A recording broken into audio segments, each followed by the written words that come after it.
Siap. Allahu Akbar, Allahu Akbar. Allahu. Sudarlun, pelaksanaan peringatan Milad GAM ke-40 berlangsung sukses dalam sebuah upacara pengibaran bendera bintang bulan yang diiringi suara azan berlangsung di kaki gunung pinggir sungai Kemukiman Pantai Cermin, Kecamatan Jaya Lamno, Aceh Jaya. Kegiatan tersebut dilaksanakan oleh para mantan kombatan Gerakan Aceh Merdeka di kecamatan setempat yang mencapai ratusan orang sebagai peserta upacara. Suara azan yang mengiringi pengibaran bendera tersebut juga diiringi salawat saat penurunan. Kita sengaja mengadakan upacara penaikan bendera untuk mengenang jasa syuhada. Semoga kita doakan bendera Aceh ini secepat mungkin berkibar di bumi Aceh.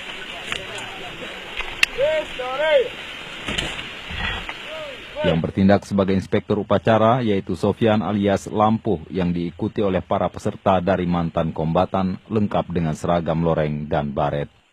Dari Calang, Sadul Bahri, Serambion TV.